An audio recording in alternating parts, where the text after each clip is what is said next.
tema jonë ka të bëj me diçka që është prej nektareve të çmueshme të gjeneratave tona të mira.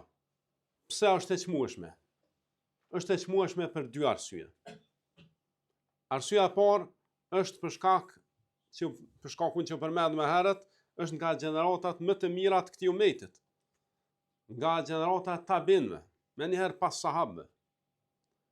Arsyeja e dytë pse kjo këshilla është e çmueshme, është sepse është këshilla e babait ndaj të birit të tij. E ne e dim që prindi për fëmijën mundohet gjithmonë më të mirën ta zgjidhë. Edhe kjo është e ngolitur te çdo popull, madje edhe te njerëzit më të këqij që kujdesen për fëmijët e tyre. Mirë po ndallim prej dietarëve, prindrit e rëndom zakonisht kujdesen për fëmijët e tyre për gjërat fizike, për ushqimpije, kurse dietarët e kanë një farë lloj prindrie tjetër, që është prindria shpirtërore. Përderisa Allah ju ka dhënë deturi, mundohen që në anën shpirtërore ta japin këshillën më të mirë të mundshme ndaj fëmijëve të tyre. Në këtë rast bëhet fjalë këshilla e Aun ibn Abdillah që ja ka jap djalit të tij. Kush është fillimisht Auni? Avnia, se të shqip që përmendet emri. Aun ibn Abdillah është nipi i Abdullah ibn Mesudit radiallahu anhu. Auni ka marrë dituri direkt prej sahabëve. Megjithse Abdullah ibn Mesudin radiallahu anhu nuk e ka arrit, mirë po e ka arrit Ibn Abbasin, Ibn Umerin, Ebu Hurejren, Aishën, e kështu me radhë. Po edhe pse nuk e ka arrit Abdullah ibn Mesudin, ai është rrit në familje e tij. Se t'jemi të qartë, Auni nuk është djalit Abdullah ibn Mesudit, po djali vllat, djalit Abdullah ibn Mesudit. Don baba i Aunit e ka pas miq ose xhaxha Abdullah ibn Mesudin radiallahu anhu. E vllai i Abdullah ibn Mesudit edhe ai ka qenë sahabi, Utbe ibn Mesudi, edhe ai ka qenë prej shokëve të profetit alayhis salam. Kështu që ky tabin është rrit në një familje shumë fisnike.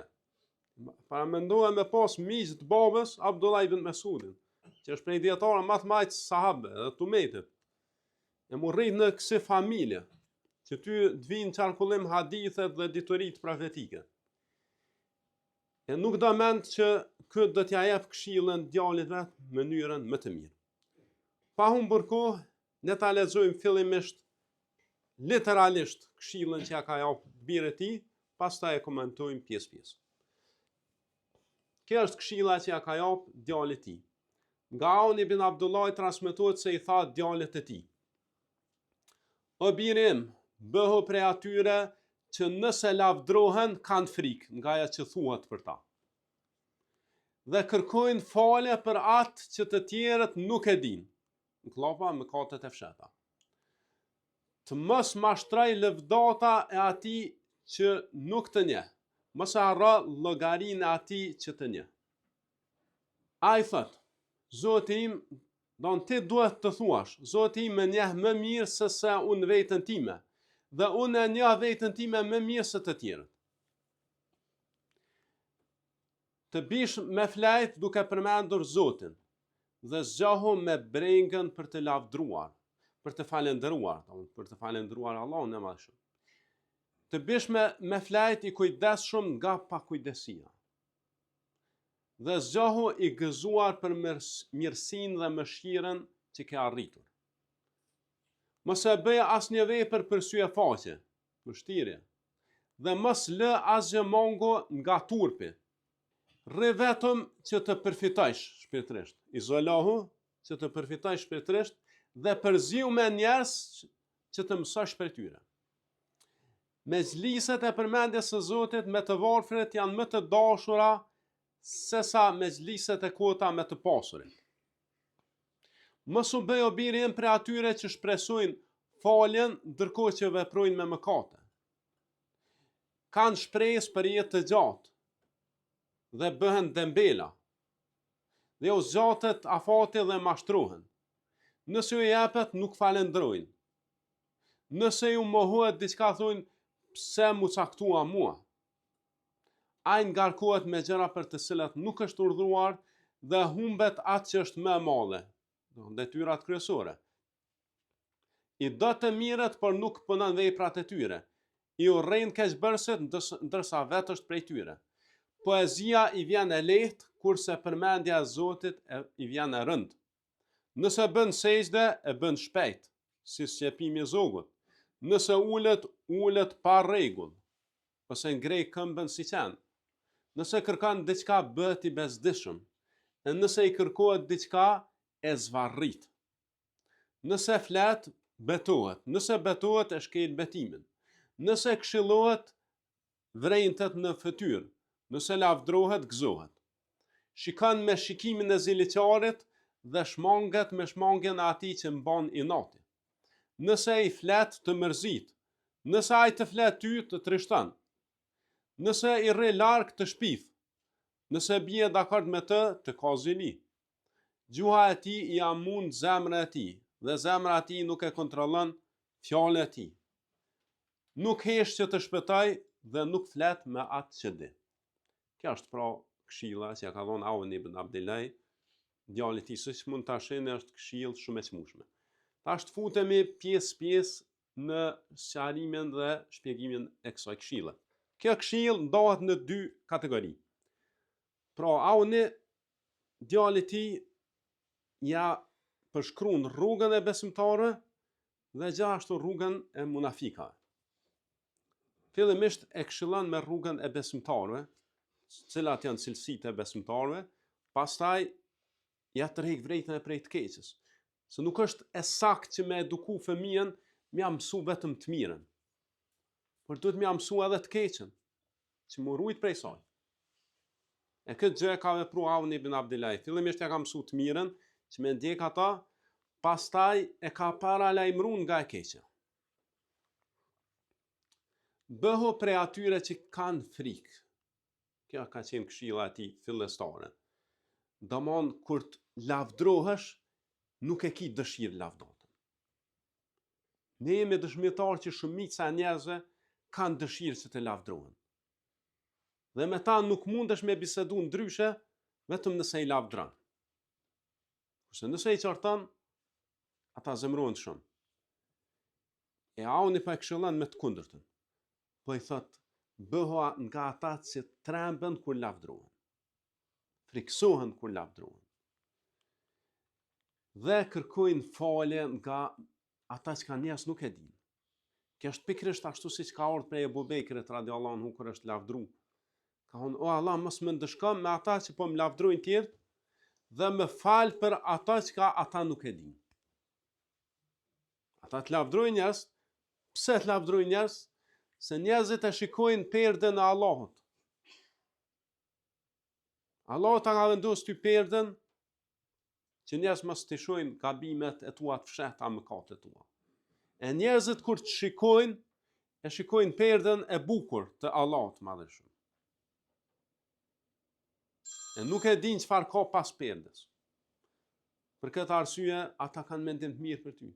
Kurse ti e njeh veten më mirë se ta. Dush me kërku falje për ata që nuk e dinë, edhe me urrejt lavdatën që ta bajnë. Pse valla ashtu? Se thot Allah i madhëshëm të njeh ty më mirë se sa ti veten tonë. Kurse ti e njeh veten tonë dhe më mirë se njerëzit. Gjithmonë me pas parasysh këtë klasikën, Allahu e din më mirë veten tonë se sa veti. Si thot i larsumi në Kur'an, ahsahu Allahu wa nasu. Allahu i ka ruajt veprat e tyre kurse ata i kanë harruar. Ti edhe vet harron çka ke vepru, harron çka ke fol. Allahu t'i ruan gjitha. Wa ma kana rabbuka nasiya. Zoti jot nuk harron. I din çdo imçin çka e vepron ti. Ta din shpirtin tënd, zemrën tonë. Gjithçka prej te e din. Prandaj Allahu të njeh më mirë se vetja jote. Fala tuzakku anfusakum huwa a'lamu biman ittaqa. Mos e lavdrani veten tuaj se ai e din më mirë se kush është i devotshëm. S'ki nevojë më lavdru. Allah e din më së miri se kush është i devotshëm. Kurse në anën tjetër, ti e njeh vetën tënde më mirë se njerëzit. Ti e njeh vetën tënde më mirë se njerëzit tjerë. Se ti e din pak a shumë çfarë vepron kur je i mshehur prej tyre. Në familjen tënde, në vetën tënde, në shoqërinë tënde. Prandaj kjo prej kësaj duhet me pas parasysh që kur të lavdrojnë tjerët, zakonisht janë lavdata të rreme, ose janë rritje asaj që realisht ti e deri dikun je ashtu, po jo bashkë që e përshkruaj. Pastaj këshillat e radhës që Allah Auni e mësoi çfarë me bë natën dhe ditën e besimtarit. Shiko. Njeriu është ose natën ose ditën jeton. Edhe e kam mësuar se çfarë të veproj. Në mbrëmje me flajt duke përmend Zotin. Dhe një këshill madhështor ka thonë tjesh i kujdesshëm nga pakujdesia. Kjo është këshill shumë e fuqishme. Këto fjalë janë shumë të fuqishme, ndikojnë fort te njeriu. Don mos u bëj pakujdesshëm ndaj pakujdesisë. Ose bënu i kujdesshëm ndaj pakujdesisë. Se pakujdesia është burimi i gjitha të këqija. Ulaika humul ghafilun. Allah kështu i përshkruan banorët e zjarrit. Ata janë të pakujdesshmit, sepse kanë zemra që nuk logjikojnë me to. Kanë vesh që nuk dëgjojnë me to, sy që nuk shohin me to. Thot ata janë sikur baktia madje me të humbur, të tillët janë gafilat. Domthonë gafil, të shkujdesshmit. Ata gjëja e parë që duhet me pas kujdes na është mos me kon të pakujdesshëm. Kujdes nga pakujdesi. Mëngjesi, kur të zgjohesh, zgjohu me dëshirën për falendrim dhe i gëzuar për mëshirën e Allahut. Kjo është suneti profetik. Momentin që i hap syt, prej suneti është me thonë elhamdulillah, fjalën e parë. Elhamdulillahi alladhi ahyana ba'da ma amatana wa ilayhi an-nushur. Falendrimit ta kanë Allahut i cili na ka ngjall pasi që ishim të vdekur dhe tek ai do të tubohemi. Ngjaj shumë siç ka vepruar Ademi, baba i njerëzimit. Kur Ademi i ka hi shpirti, ka të shtit. Edhe ka thënë elhamdulillah, fjalën e parë që ka mësuar Allahu, Ademi, njeriu të parë, ka thonë elhamdulillah. Kurse Allah i ka thonë yarhamuka rabbuka. Allah ty Zoti jot më shëroft. Prandaj është sunet sa herë që të zgjohemi, me njëherë me të shku mendja të falendrimit. Nuk ka diçka më të mirë me të cilën mundesh me ja fillu ditën, se sa si të zgjohesh, elhamdulillah që realisht u zgjova, që më ngjalli Allah, pasi që isha i vdekur, se edhe gjumi është vëlla i vdekjes, tek ai do të bëhemi. Një dua tjetër, një dhikër tjetër që ka ardhur, elhamdulillahi alladhi afani fi jasadi. Falendrimi të kanë Allahut i cili më dha shëndet në trupin tim dhe ma ktheu shpirtin tim. Wa radda alayya ruhi wa adhina li bi dhikri. Dhe ma dha lejen që ta kujtoj ata. Shikoni si po lidhen sendet. Me falendra Allahut që t'jep shëndet në trup, që po ta kthen shpirtin, se kur ti në gjumë, një pjesë e shpirtit shkputet prej teje. Madje ka ardhur nga Abu Darda radiallahu anhu, që shpirtit shkon deri te arshi, edhe nëse je në gjendje të abdestit bën sejdë. Nëse je xhunub, nuk japet leje shpirtit me bë sejdë. Do të çash larg shkon të shpirti kur të flesh një pjesë e tij. Dhe ti po thu falëndrimi të kanë Allahut që po ma kthen mu shpirtin. Dhe po ma jep lejen që me kujtu ata. Do me kujtu, me kon i kujdesshëm. Se kujtesa, pa kujdesia vjen kur ta harrojsh Zotin.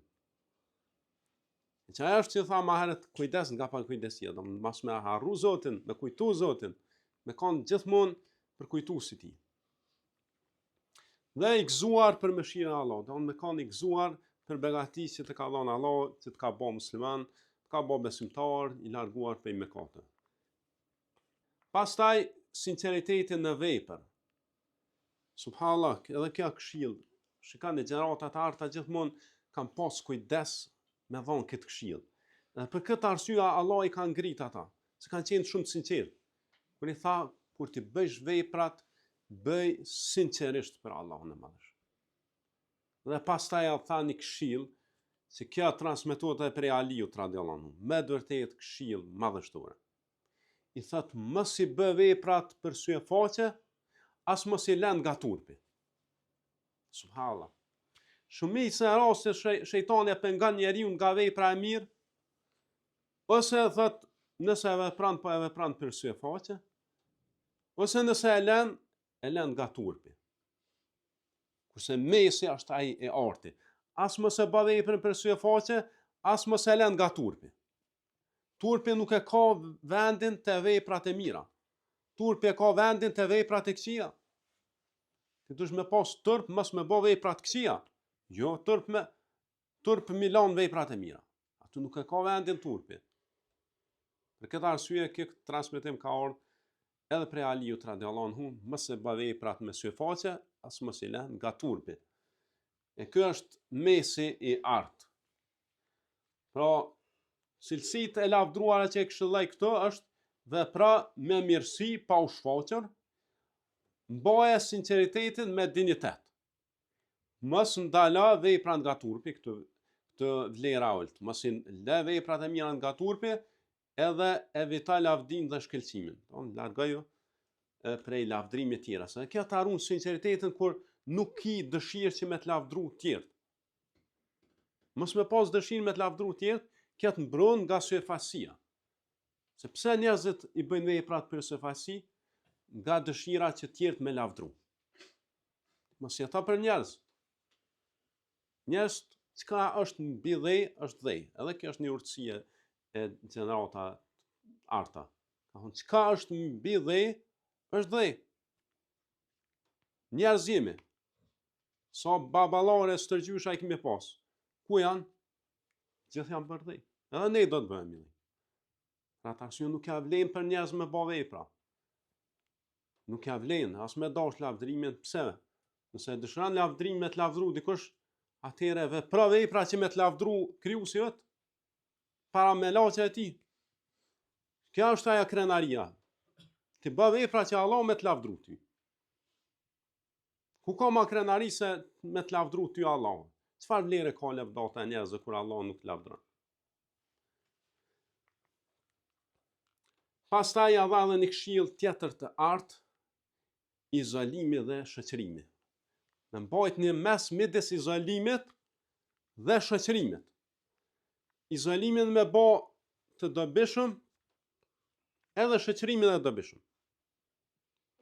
Kur të izolohesh, izolojo në meditim.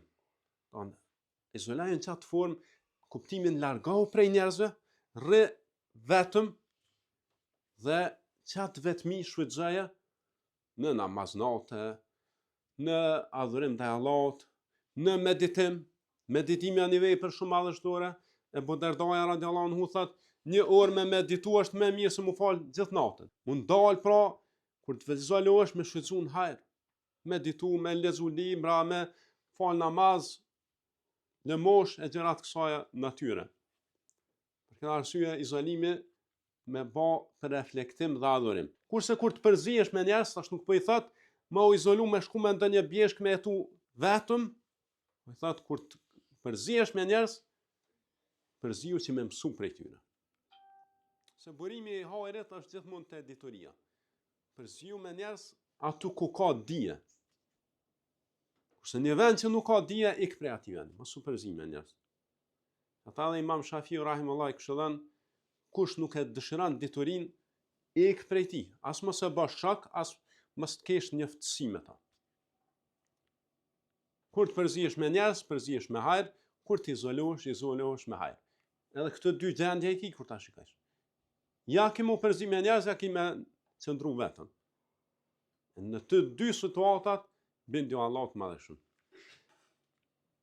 Pastaj e këshilloj që me zgjedh shoqërinë. E këshilloj që më të mira janë ndajat, ku përmendet Allahu edhe nëse është me të varfër, sesa me pas bisedat kota me të pasur. Këshillat ngjashme nga selefi kanë ardhur në forma ndryshme. Për shembull nga Ibn Abbas radiallahu anhu ka ardhur që më mirë është që të ulem me njerëz që janë pasues sunetit, edhe nëse bëj punë të vështira, sesa me ngrën ëmbëlsira me përçarsi. Ose një thënie tjetër, thonë më mirë është me bardh guri me shoqëri të mirë, sesa me ngrën ëmbëlsira me shoqëri të keqe. Edhe kjo është e ngjashme. Më mirë është me qëndru me të varfër, që kujtojnë Allahun, sesa me të pasur që mirën me gjëra të kota. E normalisht që ka ndodh ndonjëherë edhe kundëra. Ndodh që ka të varfër që janë mendje mëdhaj që Allah nuk ka mishiku, po ndodh edhe në anën tjetër që ka të pasur që janë devotshëm. E për këta nuk është fjalë. Vlera e vërtetë, dhikri mbi pasurinë, devotshmëria mbi dukjen. Po. Do në esencë është ku kujtohet Allahu i Madhëshëm. Jo ku ka pasuri. Që shumë njerëz shkojnë vetëm atu ku ka njerëz të pasur. Këta janë njerëz të ulët. Këta i kanë dëshirat e ulta. Vetëm kush është i pasur që ndrojnë me ta. Kush është i varfër ikin prej tij. Kurse ata të mençurit, devotshmit, shikojnë ku kujtohet Allahu i Madhëshëm. Çfarë është ai ushqimi i shpirtit? Çfarë është ajo që ta pasuron shpirtin tënd? Pra shikojnë ku kujtohet Allahu. A janë të pasura të varfër, a ti nuk i interesant. Interesant ku kujtohet Allahu, ku mësohet te ati. Pastaj e këshilloj me një paralajmërim mos u bëj për atyre që mashtrohen. Shpresojnë faljen, por veprojnë me mëkate. Edhe kjo është cilësi e munafikave, hipokritave. Ata hipokritat bëjnë vepra të këqija dhe shpresojnë, kurse besimtarët bëjnë vepra të mira dhe frikësojnë. Ka dallim i madh. Besimtarët bëjnë vepra të mira dhe frikësohen. Siç ka përmendur Allahu në Kur'an këtë cilësi në surën El Mu'minun ose Nur. Kurse munafikat anë kundërt bëjnë vepra të këqija dhe shpresojnë. Prandaj e këshilloj me këtë këshill madhështore që mos u mashtro, mos u bë për atyre që bëjnë mëkate dhe mbështeten në mëshirën e madhe të Allahut të Madhëshëm. Shenjat e të mashtruarit. Ja përmend cilat janë shenjat e të mashtruarit. Shpresa e zgjatur, domthonë të mashtruarit e kanë shpresën shumë të gjatë. Shpresojnë, mendojnë që nuk vdesin, ose ju duket vdekja që është sikur ndaj planet tjetër. Aq larg e çojnë vdekjen. Kanë shpresën e gjatë. Edhe kjo shpresë për jetë gjatë i bën dembela. Edhe dembelizmi është cilësi e munafikave, sidomos për namaz dhe për adhurime. Koha i mashtroj ata, siç i ka përshkruar Allah për njerëzit e mëhershëm që ju ka dhënë libre, atyre ju ka zgjat koha dhe ju është ngërsuar zemrat e tyre. Mos falënderimi, edhe kjo është një cilësi e të mashtruarve. Nëse i jepet, nuk të falënderon. Ti po disa njerëz ju bën mirë, nuk falënderojnë. Kjo është cilësia e njerëzve të mashtruar. Kurse nëse dikush në anën tjetër ja mohon diçka ose nuk ja dhuron ndonjë të mirë, thotë pse jo unë. Ai gjithmonë ka mendimin të unë. Mos përputhja e brendshme, nderimi i karakterit. Ai i don të mirët kurse nuk është prej tyre. I urren keqbërësit kurse është prej tyre. Dhe poezia i vjen e lehtë kurse dhikri i rënd. Këto janë disa cilësi që i kanë këta njerëzit e mashtruar. Pra, i don njerëz të mirë, kërka hiç nuk është me veprat e tyre. I urren njerëz të këqij, kurse veprat e tyre i ka.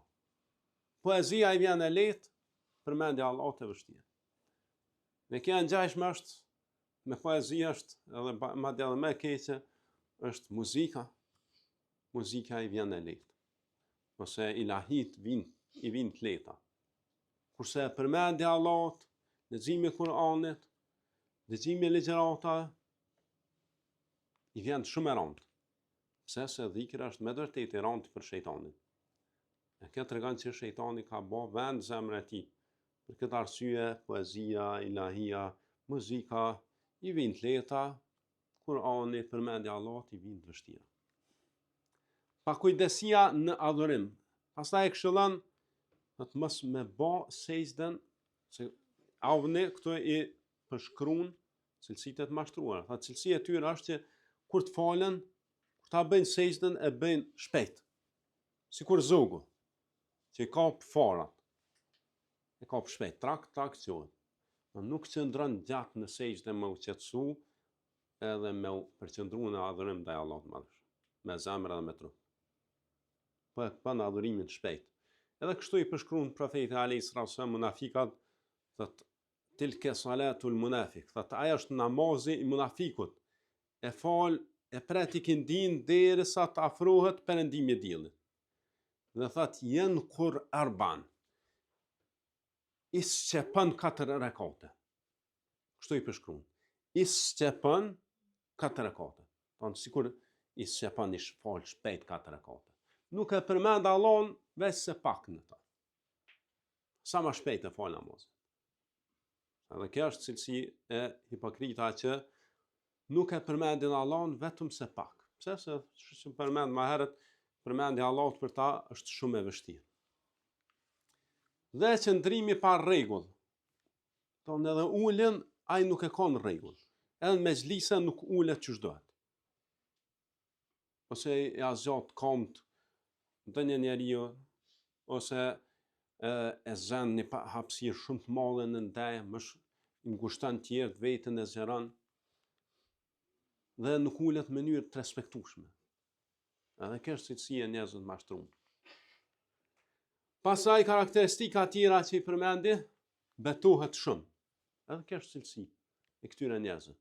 Betohen shumë, vallahi, billahi, tallahi, gjithkohën, pasha Zotin, pasha. Kjo është cilësia e njerëzve të mashtruar. Pse? Se Allah subhanahu wa taala thotë: "Wahfadhu aymanakum." Ruani betimet tuaja. E ti nuk mundesh me rujt betimin nëse betosh shpesh. Ku mundesh me rujt betimin nëse betosh shpesh? Ki me shkel ndonjëherë betimin. Prandaj mençuria është që të betohemi rrallë. E kur të betohemi, mi u përmbajt asaj. Pastaj këshill tjetër është vrejnët kur këshillohet. Kur e këshillon dikush, me njerë më rolet. I vrejnët fytyra. Është cilësia e njerëzve të mashtruar, se ata kanë vetën e tyre kanë qef, nuk ka dëshira askush mi aprish atë komfortin, atë rahatin. Dhe njerëz të rahatis nuk kanë dëshira askush mi aprish atë farë qetësim. Gëzohet kur lavdrohet, siç u përmend në fillim. Kur lavdrohet, gëzohet. Ziliqar dhe inatçar, shikon me sy të keq. Me zilit shikon gjithmonë. Pse ky ka më shumë se unë, pse ka këtë gjë më shumë se unë. Sytë e ziliqar t'i ka. Thonë, është ziliqar me ty nëse ti pajtosh me ta, ai është ziliqar me ty. Kurse nëse largohesh prej tij, shpif ndaj tij. Gjuha e mund zemrën. Pra ai e ka gjuhën para zemrës. Kurse i mençuri e ka gjuhën pas zemrës. Pa i mençuri fillimisht mendon, pastaj fol. Kurse këta flasin pa u mendu. E këto këshilla ishin madhështore që u përmendu më herët. Po zgjidhja finale dhe me këtë po e përmbyllëm në fund, rruga e të sinqertëve është për ulësia dhe frika nga Zoti, me pas vetdije për dobësitë dhe mangësitë tua, me qenë i sinqert në vepra, edhe me pas shoqërinë e devotshme. Kurse rruga e humbjes është vetë mashtrimi dhe gafleti, pakujdesia. Mos përputhja e fjalës dhe veprës. Me fol diçka, me vepru diçka tjetër. Pakujdesia në adhurim dhe karakteri i keq, që përmend më herët, fol pa mendu, ka zili, shpif ndaj teje. Kjo ishte përmbledhja e këshillës, cilën ja ka dhënë Auni të birë e tij. Lusim Allahun madhëshëm që të gjithëve na bëj prej atyre që dëgjojnë fjalët dhe ndjekin më të mirën e tyre. Subhanaka Allahumma wa bihamdika, ashhadu an la ilaha illa anta, astaghfiruka wa atubu ilayk.